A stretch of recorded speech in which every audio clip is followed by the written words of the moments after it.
Good evening, everyone, or maybe it's afternoon or morning, wherever you may be. We're very happy to see you all. Come on in, take a seat, get comfortable, and we'll start in just a second.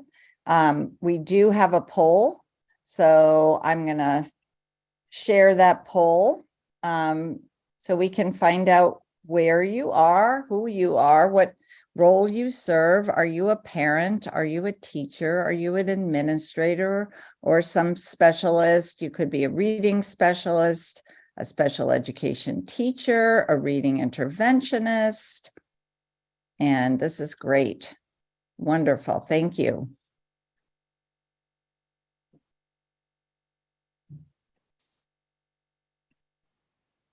Also wanted to let you know that we will be sharing this recording with you. We also will be sharing a list of resources that we think you'll find valuable. So we'll send that to you at some point in the next few days.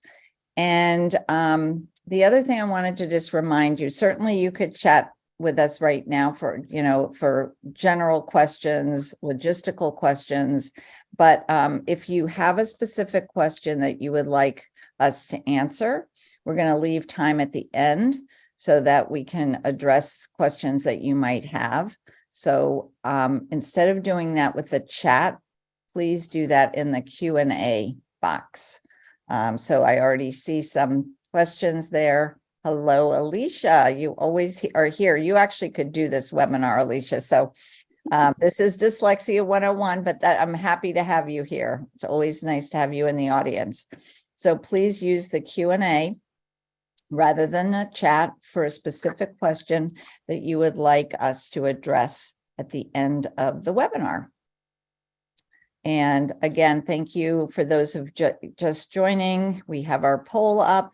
Would love to have you answer the poll. I think I'm going to, Chris, tell me, can you see the poll and my slide? Yes. Well, yes, I can see both. Okay. I'm going to try to minimize this, or actually, I think I can minimize this. I want people to keep, or no, I can't. Actually, I can't do that.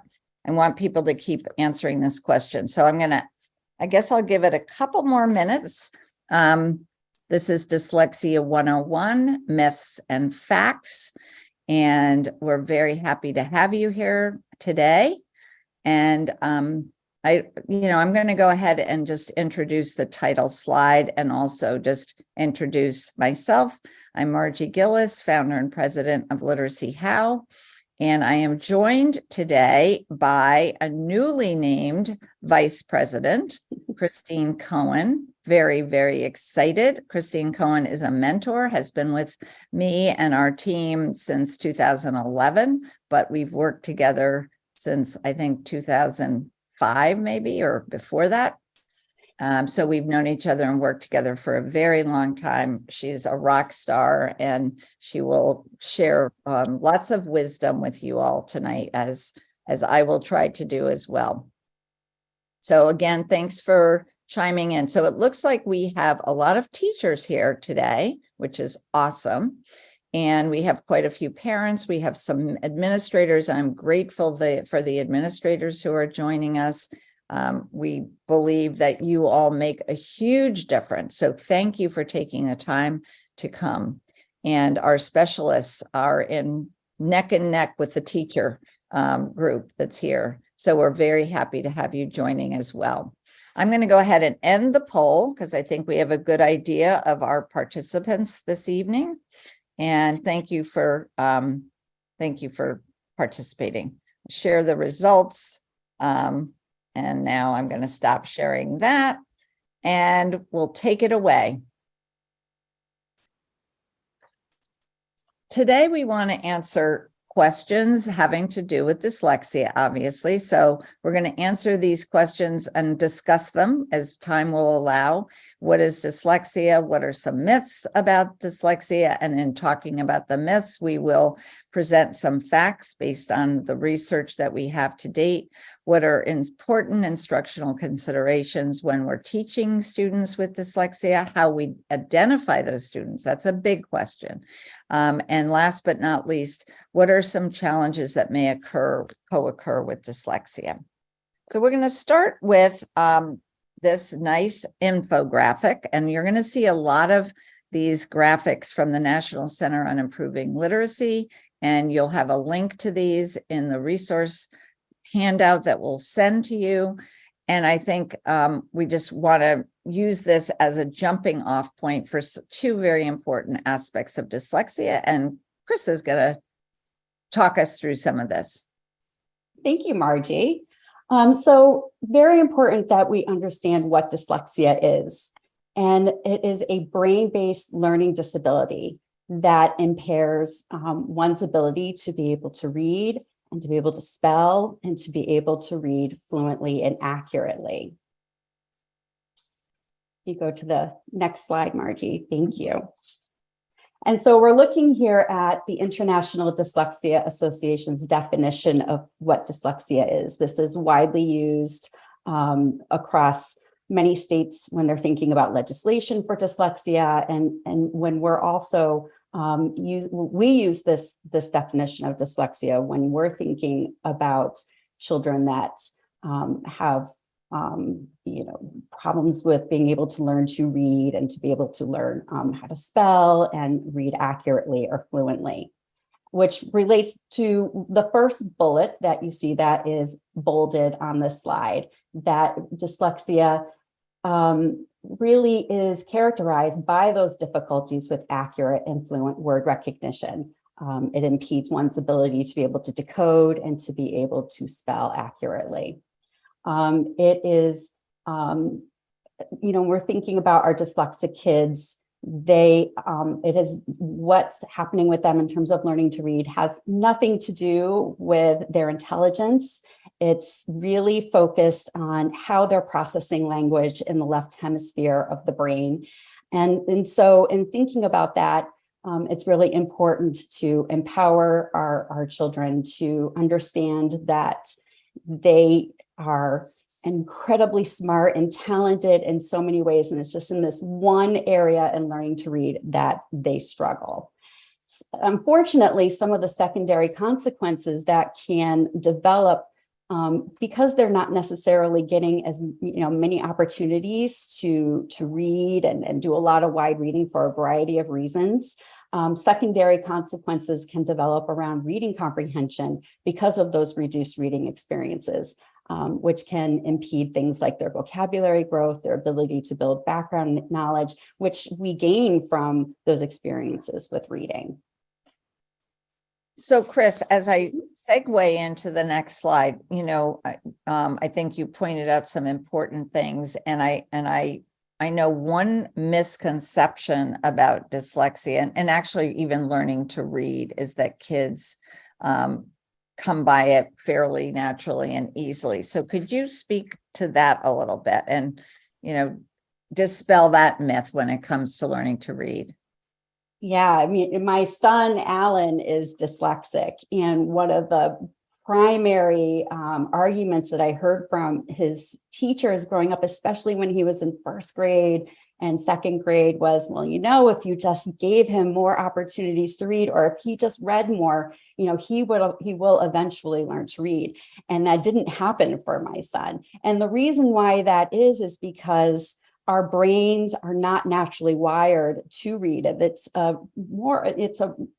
newer occurrence for our brain to grapple with written language. And so we have to create that circuitry. And for a lot of kids, a high percentage of kids, they need some level of explicit instruction in order to be able to read. But it is most important for our children who are dyslexic. So how do we know that? How do we know that this is a brain-based, as it says, learning disability here? What are some of the ways that we've learned about that? One of the main ways that we have been able to understand what is happening in the brain in regards to reading is through neuroimaging research. They've been able to, take images of the brain while people are reading and looking at what areas of the brain are being activated during the reading processes. And what we have come to find is the brain, the left hemisphere of the brain looks very different for a child who is dyslexic versus a child who is not struggling with learning to read. So the brain obviously is really important to sort of understand what's going on. And I know when I got into the field of dyslexia way back, we thought it was a visual problem because we saw children reversing letters and numbers and so forth. And we're going to talk about that in a moment, but we didn't have access to this brain research that you're talking about.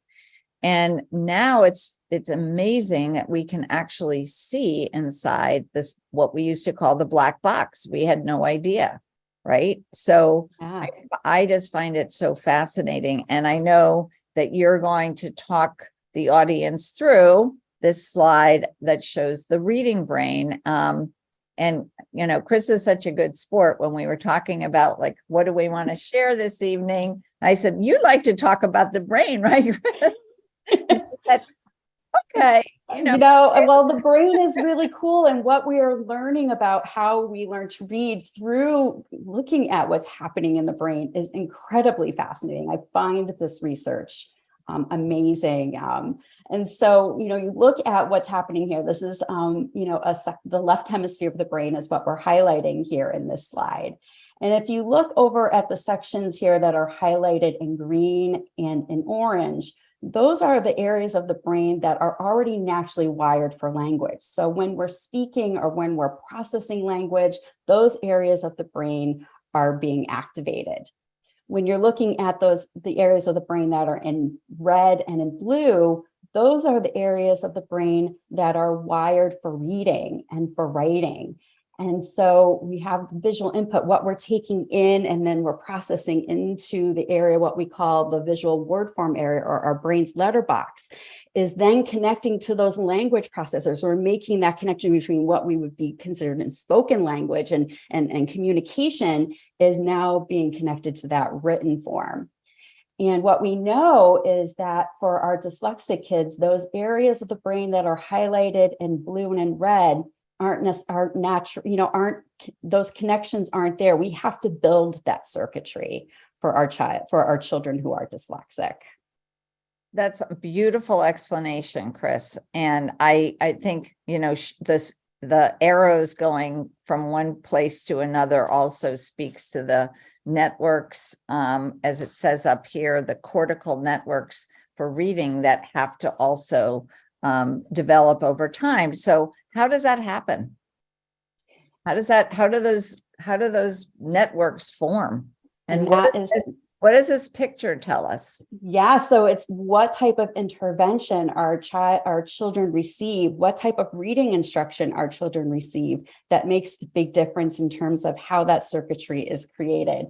So if you look on the left-hand side of your brain, you'll notice that the only parts of the brain that are really being highlighted are those language parts of the brain. And you'll notice that the parts of the brain that aren't are the pieces that are connected to written language. So we have to build that circuitry. So explicit, systematic, direct instruction around areas that will support development of decoding and encoding skills will help to build that circuitry. And you'll see in this example on the left, or on the right-hand side rather, that after they've received really great and structured literacy instruction, that circuitry over there, based around kind of where we know those processors are for reading and for spelling, are beginning to be activated. So we know that those children are beginning to read and beginning to spell and beginning to read accurately and automatically, so that they can be, successful readers.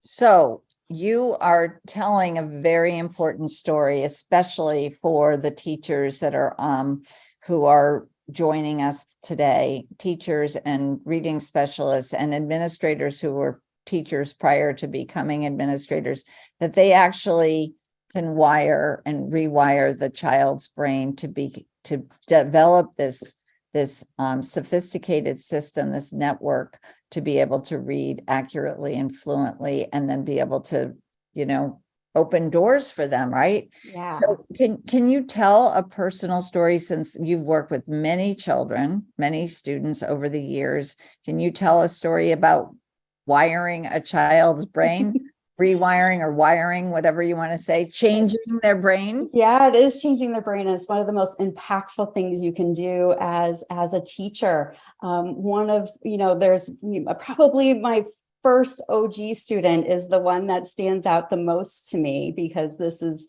when I was first learning this material and understanding just the impactfulness of it. And she was an interesting case. She was twice exceptional. So she was gifted and talented as well as dyslexic. So had tremendous language skills, incredibly bright, but just couldn't read. She was in second grade and still grappling with short vowel, being able to read words with short vowels. I was working on the TH digraph with her in the beginning of my time with her. And over the course of our time together, after a couple of years, I think it was over a 2-year period, if I can remember correctly, she was reading multisyllabic words accurately and fluently. We were reading chapter books together. We were focusing on writing and really getting her to be an accurate speller. And it was just that experience of knowing that the instruction that I was giving her was making that much of an impact on her ability to be able to read, and to be able to then use that for spelling and to be able to write, prolifically, was incredibly empowering for her. I can't speak enough to those experiences of when you really make a difference in the life of a child.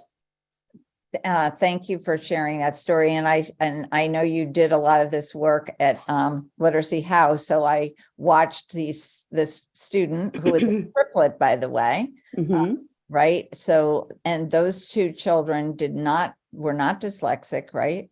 No. So it's fascinating, the genetic nature of dyslexia, which we won't get into this evening, really, but the neurobiological nature of dyslexia, the fact that you're born with this, and it's hereditary, and we'll talk a little bit more about that as well. But we wanted to dispel a couple myths, because that's what we're going to do today. Throughout the presentation, we're going to talk about a myth like people with dyslexia cannot learn to read. And you just heard Chris talk, and I call her Christine, talk about her experience with a student who absolutely was able to learn to read. But as it says here, reading may require a lot of effort and support. And that's what Christine was talking about with this student.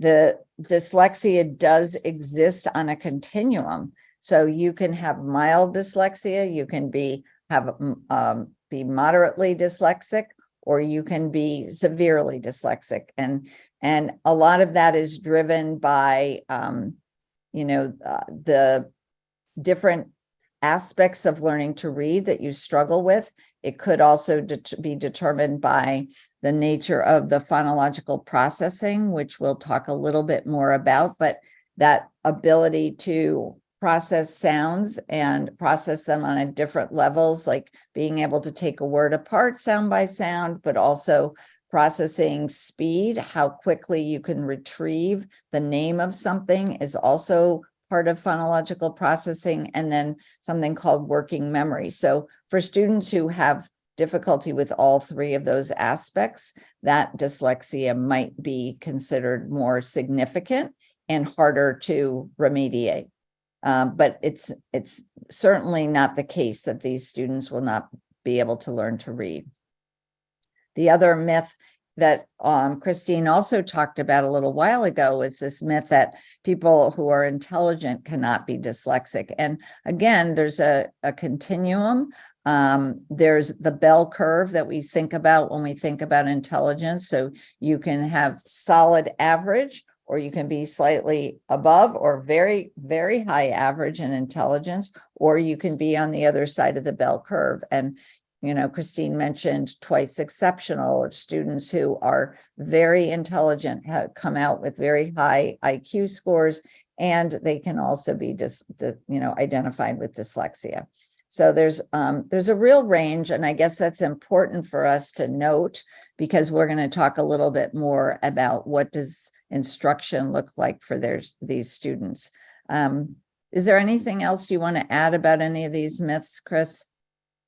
No, I think it's really important to really highlight the idea that you talked about in the level of thinking about intelligence with dyslexia. And I think that's very important to think about through the lens of a child, because, not being able to read and recognizing that many people around you can learn it very easily can make, a child really feel like they're not intelligent. And so really having those conversations with children and empowering them with the knowledge to know that this is, a very, very small piece of who they are. And that, with practice and time, they will come to read if given the right instruction, I think is really an important piece to highlight for kids. I know that even with my son, there's times when he will, make comments, and he's 18, he's graduating high school this year, he's going off to college, he's incredibly smart and intelligent. But, when he makes a spelling error, he'll go and, his default thing is like, well, they know that I can't spell because I'm not that smart with that. And I hate to hear him say that. And that that's like how they internalize aspects of their personality related to this one very finite part of who they are as a person. Yeah, I think that's such an important thing to note too. And to think about the profiles of dyslexic, like it says here, some individuals will have well above abilities in problem solving. Sometimes they're great with math, right? But in other cases, they might have co-occurring dyscalculia, which is difficulty with math. Some of these kids are incredibly creative, and go on to become amazing artists, or engineers, because they can see, they have amazing visual spatial skills. So there's not one profile that is true across the board, and I think that's really important for our audience to understand. Mm-hmm. Another myth that we wanted to talk about today is this idea that this dyslexia is a visual problem. So you want to share some thoughts about that, Chris? There's a lot of savvy people out there that will try to sell the myth that dyslexia is a visually based disorder. And so they'll sell services like vision therapy, things like tinted filters or lenses that kids can use. And if they'll sell that, saying that is a cure for dyslexia. And what we know is there is no, research out there that supports the idea. We obviously know that dyslexia is not a visual problem, nor can any of these different, therapies, as they like to call them, are going to solve or cure one's dyslexia. There is no research that says, you can have a vision, processing deficit and still have dyslexia, and they might be able to rectify the visual processing deficit and you would still have dyslexia. So there is, no evidence to support that. And so using filters or lenses or, taking part in some really expensive vision therapy is not going to be the cure-all for one's dyslexia. It really is the type of explicit and systematic instruction that one receives that is going to make the difference in terms of helping a child to learn to read. Exactly. And I think it's important, especially for parents who are joining us today, because as a parent, you want your child to get whatever help they need, and will get them to a better place. So you turn yourself inside out as a parent looking for something that will work. And this joint statement that came from the American Association of Pediatricians and the American Association of Ophthalmologists really speaks to the importance of understanding that there is this lack of scientific evidence when it comes to dyslexia. Now, that is not to say that there aren't individuals that have visual problems. We're not saying that, but what we are saying is that these visual problems do not cause dyslexia and difficulties with learning to read, based on the research. And, I love this quote, as Chris said, there is no silver bullet, right, Chris? No silver bullet. No, there's no pill. There's no silver bullet. It's the hard work of that instruction and learning to read that makes the difference. Yeah. And some of you may have heard of Margaret Bird Rawson. I had the pleasure of meeting her way back when, again, when I got into the field and at a conference. I think it was my first dyslexia conference when IDA was called the Orton Dyslexia Society. And Chris mentioned OG. For those of you who don't know OG is Orton Gillingham. Samuel Orton was the neurologist who studied dyslexia back in the 30s and called dyslexia strophosymbolia because meaning twisted symbols, because he noticed that some of these students reversed their letters and their numbers, and in some cases had perfect mirror writing. But we've certainly learned a lot since then. But one of the things that Margaret Bird Rawson talked about, and she was an amazing practitioner, Orton Gillingham, guru, defined dyslexia or explained dyslexia as the fact that the differences were personal. And as we've talked a lot about this, every dyslexic child or individual is different. And that the diagnosis is clinical, meaning, you need to really think about the clinical setting where you're going to identify a child with dyslexia, and we'll elaborate on that. But that the treatment is really educational. That's really, the treatment isn't the colored lenses. The treatment isn't, walking a balance beam or doing, these brain-based activities that will address the dyslexia. The treatment is actually an educational treatment. And we understand this from many, many years of scientific research. So coming up on this, Chris, another myth that I'd love for you to dispel for our audience. Yeah, so here we're talking about the fact that students will perform poorly on tests of phonological processing. And Alan, was given the CTOP on several different occasions. And the first time that he was given the CTOP was when he was in 4th grade. And can you sorry to interrupt, but can you let the audience know in case they don't know what the CTOP is? The CTOP is a standardized measure that looks at 3 different things. It looks at phonological processing, phonological memory, and something called rapid automatized naming. So it's looking at the speed in which you can retrieve information for reading.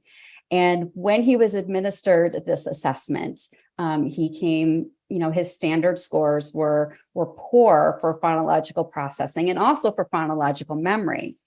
And so part of his intervention plan was to receive really great phonemic awareness instruction. He was receiving Wilson, and he was, getting some really great instruction for a period of time. And when he went back and we looked at, but he wasn't diagnosed. I should also preface and say that he wasn't diagnosed with dyslexia. He was given the a specific learning disability in reading. So they wouldn't go so far as to say that he was dyslexic. And so I kept pushing for the dyslexia identification because, he has all the hallmarks of a child who is dyslexic. And so when they gave him the CTOP again, 3 years later, when he was in 7th grade, the CTOP came out normal. His phonological processing came out in the normal range, and his phonological memory, surprisingly, also came out in the normal range. And so they still would not give him the dyslexia diagnosis because his CTOP came out in the average range. But what we know is, I mean, that a lot of, why that is because he had received really great instruction in phonemic awareness. And so he was able to, effectively, work through those different phonological awareness tasks that they ask children or, participants to do who are taking an assessment like the CTOP. Where his phonemic awareness manifests itself isn't necessarily going to be on a measure like a CTOP. It manifests itself in things like his spelling. And his spelling is really poor. And I kept pushing that, like, well, have you looked at his spelling is in the poor range? Like, have you looked and really analyzed what his spelling errors are? And, they didn't do that. And they weren't going to, budge on that for me. But that happens for 25 to 30% of students will do fine in those measures, but that doesn't mean that they're still not dyslexic. You have to look at the bigger picture. You have to look at how they're, look at elements of like their spelling or their word reading. You have to look at their fluency and really get a broader sense of what that looks like, what that learning profile is for that dyslexic student. Exactly. And thanks for explaining that, Chris, because that is an important thing to note here. And the fact that you have, as Chris said, multiple sources of data. And at the end of the day, what the point of all of that is to provide evidence-based reading instruction. If the student is failing, yes, we need to identify what's driving those difficulties, but we also need to figure out what do they need in terms of instruction, which leads us to, what is good instruction for a student with dyslexia. And many of you have probably heard of structured literacy. It's the term that the International Dyslexia Association decided could unite a group of people who are working with students with dyslexia, including Orton Gillingham, Wilson, Preventing Academic Failure, Project Read, the myriad programs that have a lot in common, including the emphasis on, some of the things that you see here in the reading wheel, the phonemic awareness, phonics and spelling, vocabulary, and part of vocabulary instruction is teaching morphology, comprehension and writing and syntax. But what is really at the core of all of that is language, right? What do those pieces around the wheel have to do with language? And that explicit instruction in those elements of language are really at the heart of structured literacy. And the knowledge and practice standards are really specifying what teachers need to know and be able to do to teach students with dyslexia, as well as students with other language-based reading disabilities. So as far as the elements are concerned, those are, as I said, spelled out here. And then there are principles of instruction that we think about as pedagogical principles. What are good principles of instruction whether you're teaching reading, spelling, writing, math, right? Most of these are really applicable to anything when it comes to explicit learning.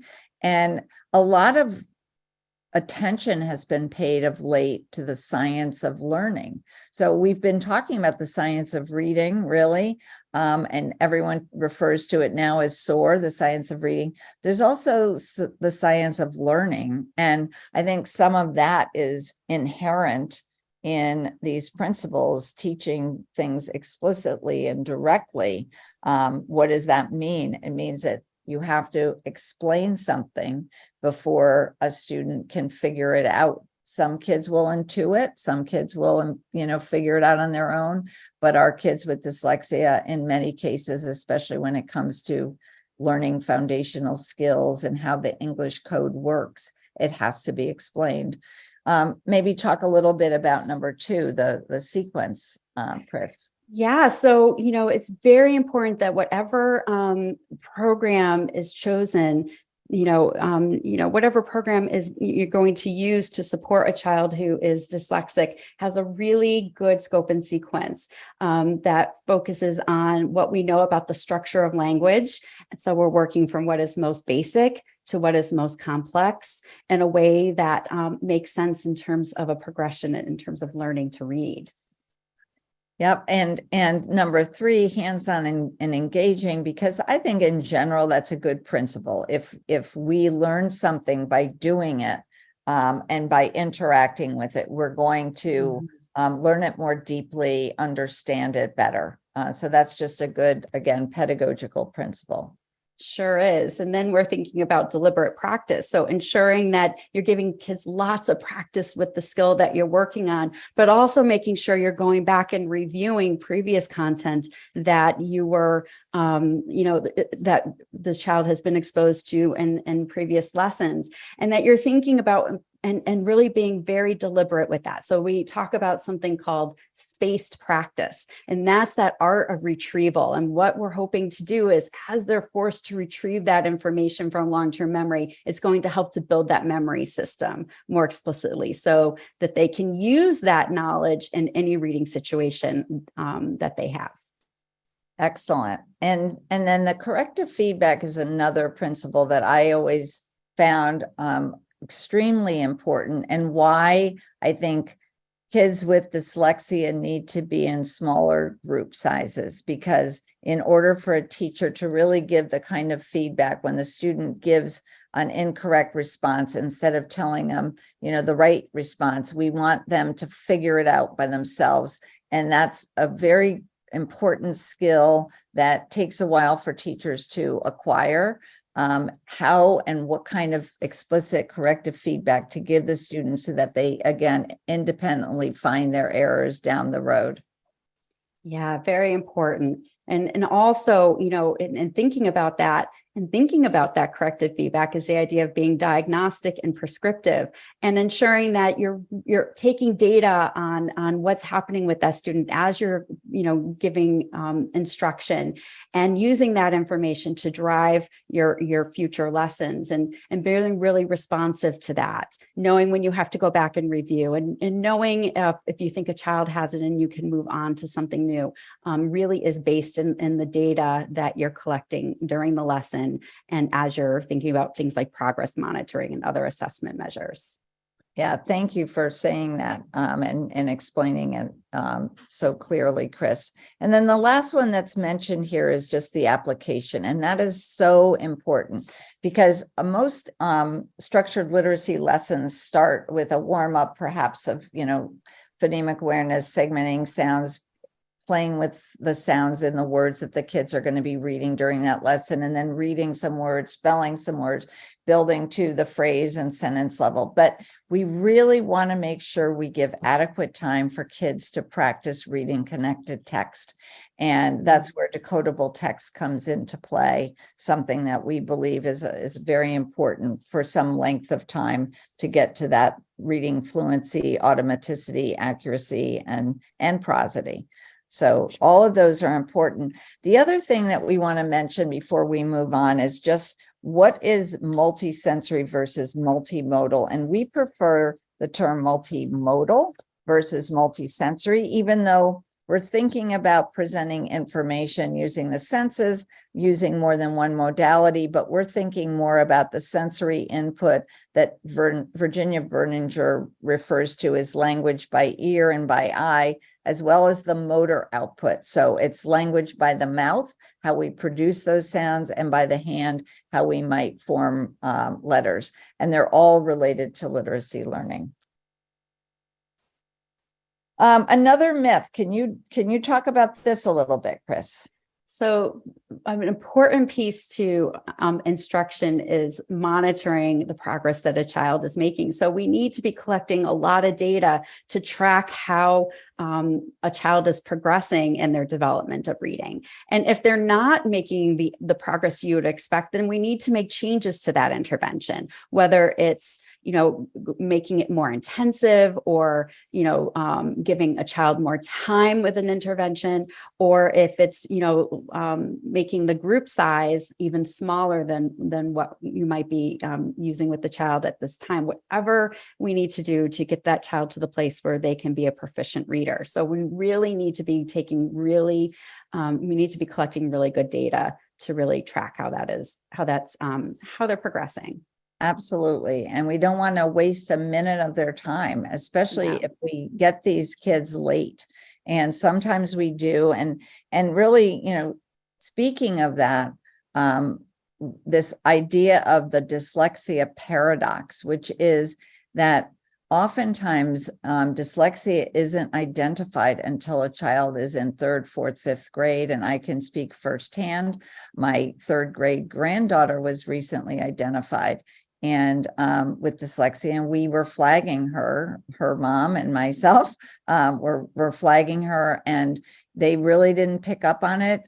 We know why is that important, because early intervention is going to mitigate a lot of the side effects, the emotional side effects that happen a lot. And we just have to do a better job, and we actually know how to find these kids early. We don't necessarily identify them with dyslexia. Obviously, you can't identify dyslexia until a child is actually reading. So that would be kindergarten, but we actually can find these kids early, and we really need to do that. It's a disservice not to. But how can we do that? Actually, I was going to talk a little bit about this and chime in, Chris, but one of the things that we wanted to share with you, for those of you who aren't familiar with screening, lots of buzz about screening. And screening is simply figuring out kids who are at risk. And we could talk about screening for risk, generally speaking, for any risk learning to read, or we could specifically talk about screening for dyslexia. And we've learned a lot about both. Think about going to the doctor, the eye doctor, or your pediatrician or general practitioner, and looking at an eye chart to see if you might have some visual problems. It's a screener. It's not going to tell you if you can't read the chart. It's not going to tell you why you can't read the chart, but it's something that you want to know more about. And so in that case, we have to administer some diagnostic assessments. But the point of this is that we want to find those students at risk as early as possible, and screening gives us an opportunity to do that. There's a lot of information out there on screening. So many of you are living in states where there's screening policies, meaning the state Department of Education is mandating that children, and our state happens to be one of them, have to be screened from kindergarten through third grade. And we're looking at, it's called the universal screener, because all children are screened. And many of those screeners say 3 times a year. And the subtests that are used in these screeners vary from kindergarten through first and second grade. As you can see at the bottom of this infographic, there's computer adaptive screeners, there's early screeners. Nadine Gobb has developed a screener, Early Bird. Famiko Heft and her colleagues are working on a screener. Hugh Katz is huge in the field of screening. And so in the resource list that you're going to receive in a couple of days, you'll see some information related to screening. Very important that you become familiar with what that looks like, what it means, and what you as a teacher need to know, what you as a parent need to know, so that we can, again, find these kids as early as possible. I will say one other thing is that one important point to make as a parent, if you're a parent in the audience and you yourself are dyslexic, or your spouse or partner is, or your grandfather or aunt or uncle, if you know there's a history of dyslexia in your family, please share that with the school. because that's a very important piece of information that they need to be aware of. So one more myth. I think this is our last myth. And Chris, I think you're going to speak to this one. Well, you actually talked to this myth earlier in the presentation, Margie, when you talked about dyslexia exists on a continuum.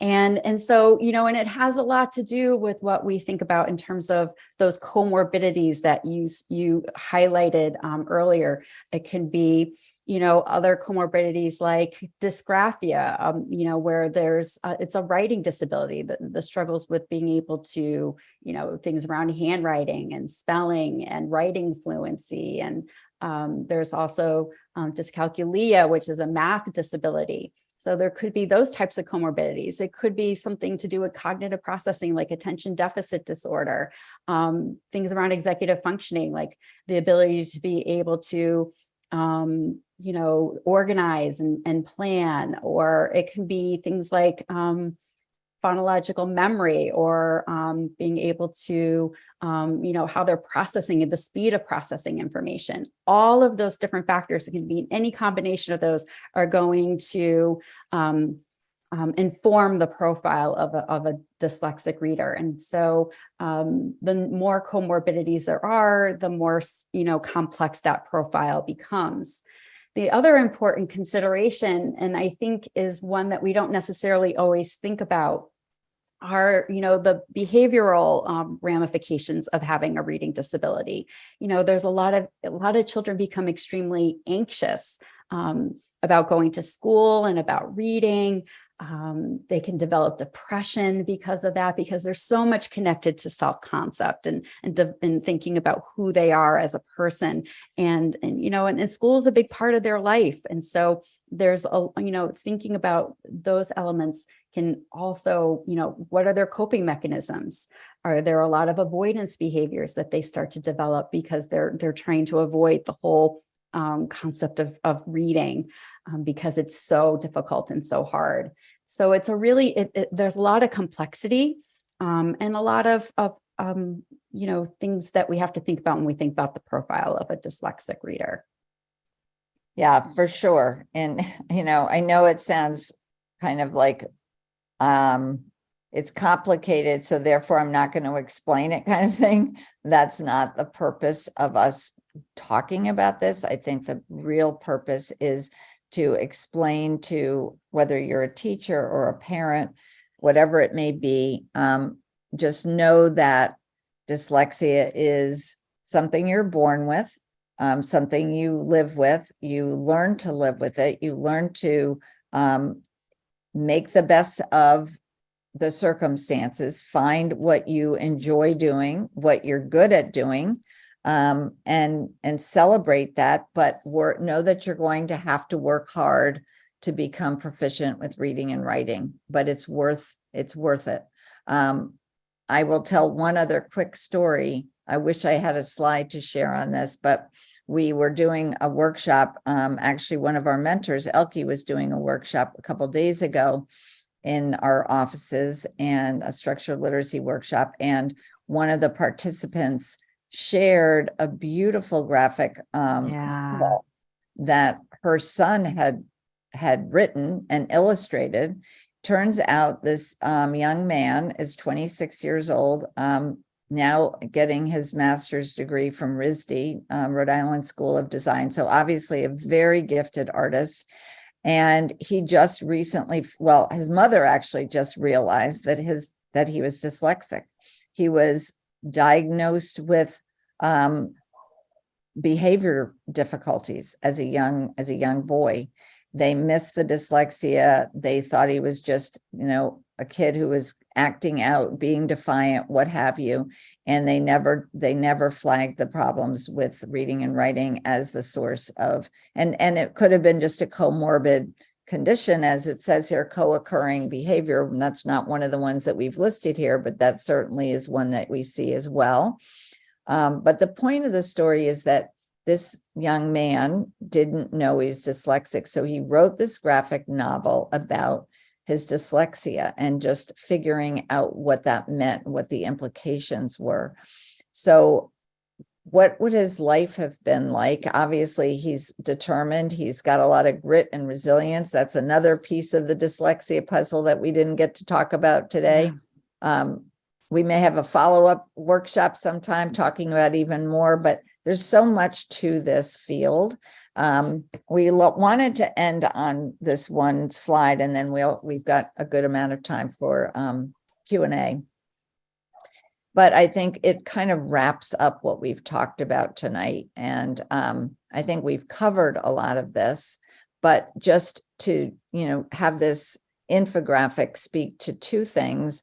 One is the fact that learning to read is not natural, as Chris talked about earlier, that for students who have a neurobiological brain-based reading disability, AKA dyslexia, it's going to need some explicit instruction in some of these elements of structured language or structured literacy that we talked about.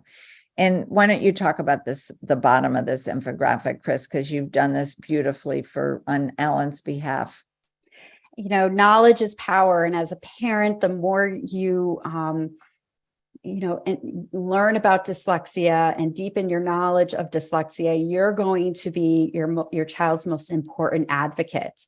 So, if this is your first step on your journey, and learning to understand what dyslexia is, and your quest to get your child what they need in terms of services and instruction, it is read everything, attend every seminar that you can. There's so much more to learn. I'm still continuing to learn and understand what dyslexia is.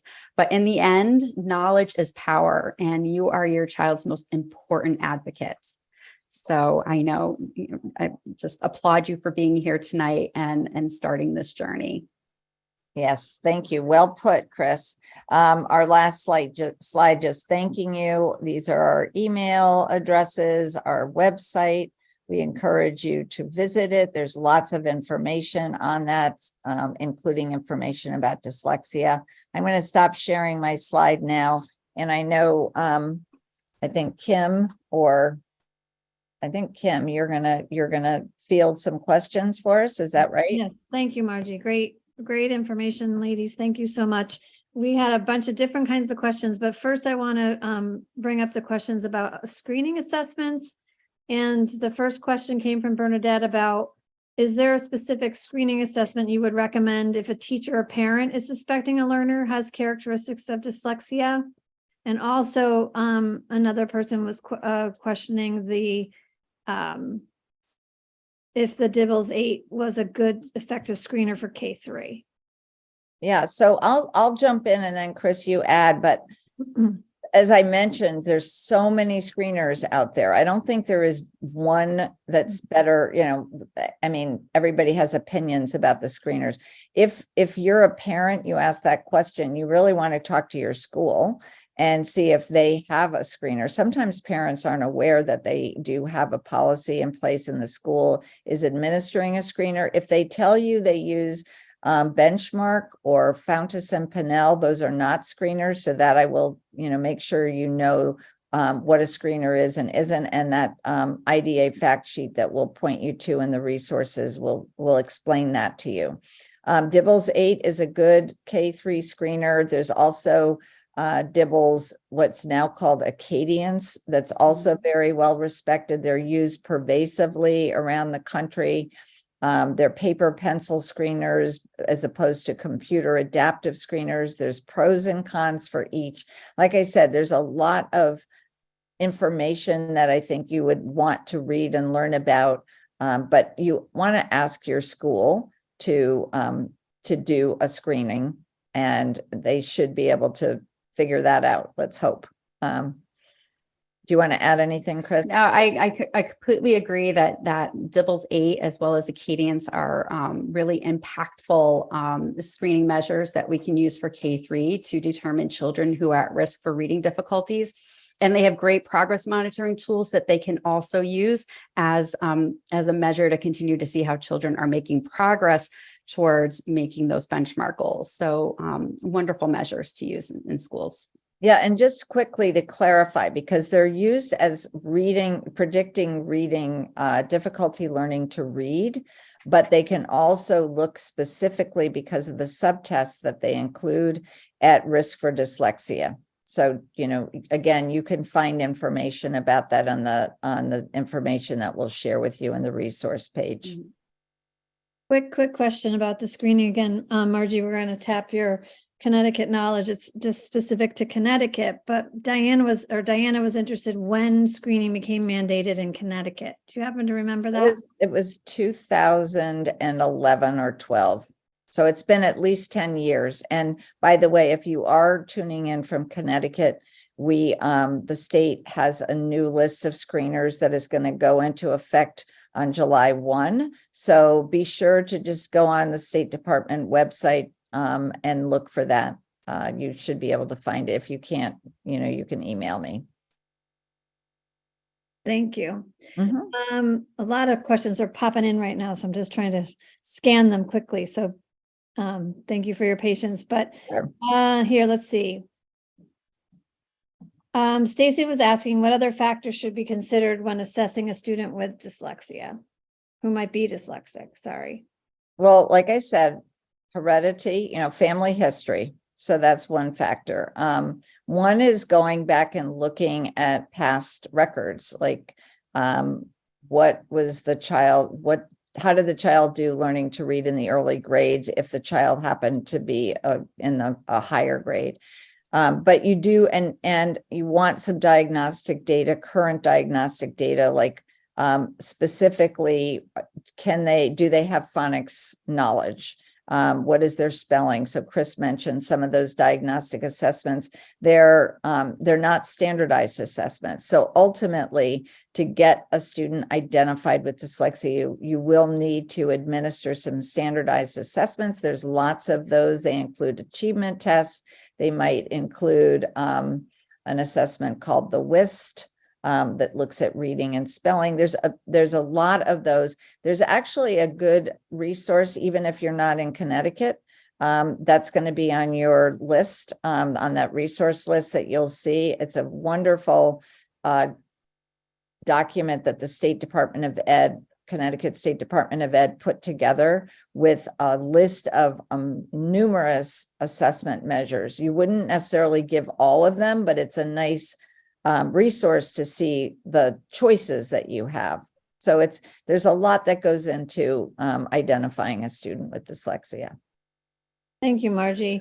Another quick thing, I know you talked a bit about comorbidity. Someone is asking if you could recommend specific literature exploring the relationship between dyslexia and ADHD. If you go to the International Dyslexia Association website, they have a lot of fact sheets, and I believe there's a fact sheet that looks at the correlation between dyslexia and ADHD. So that's one resource out there that you can explore.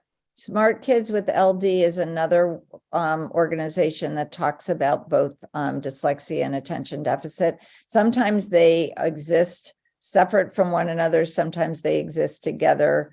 Again, when you have a co-occurring difficulty, it makes it hard to tease it apart. Mm-hmm. But it's important to understand what the impact is for each, and then putting them together, what the impact is.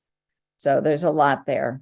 Mm-hmm. Just again, there's lots of really good resources, which is why we put together a resource page for you, just to point you in the right direction.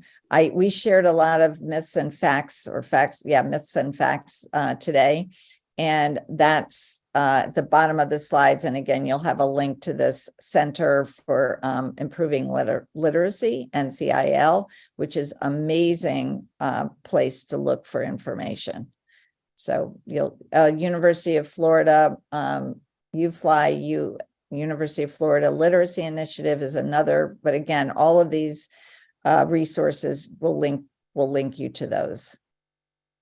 Thank you. We had a few questions in regards to spelling.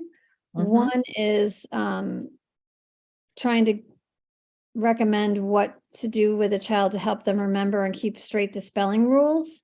And also if there's any kind of encoding apps out there that kids could use for practice. Mm. Have any? I don't. Yeah, I and think what do you know, Chris? I don't know. I mean, I'm sure there's lots of apps out there. You just have to be really careful. So really vetting any of the technology that's out there is an important thing. I don't know of any specifically, but in terms of thinking about instruction around spelling, it's a lot of review. You have to go back and constantly review the rules with the students who, at least that's been my experience working with my dyslexic students, that is the hardest area of intervention for our dyslexic kids is spelling. That requires a lot of depth of knowledge about the orthography of our language for them to really internalize those spelling structures and to use that information for when they're writing. So it's constantly going back and reviewing and ensuring that they're really building what we call that orthographic memory. Yeah, and just to add, that's excellent, Chris. To add a little bit more to that, I would say make sure that spelling is taught with decoding. So decoding and encoding are reciprocal skills and they really support one another. So, you go from speech to print. We talk about that a lot, where you're hearing a word pronounced and you have to spell the word, but then you want to go back and read the words you just spelled, and they really do support one another. And coding is incredibly important to help improve decoding. And so there's a lot of research on that. And then just know that your child with dyslexia is probably not going to be a super duper speller. They're not going to want to be in a spelling bee. They probably won't want to play Scrabble. That's okay. Right? It's okay. It doesn't mean you shouldn't teach it, but it's definitely not something they're going to excel at.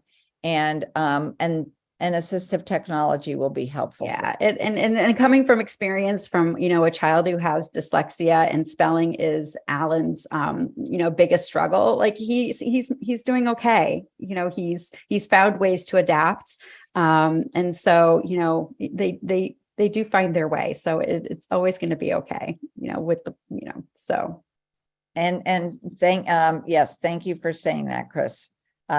So I know we're a little bit after time. I do want to mention that Michelle, thank you, Michelle, put our resource page in the chat.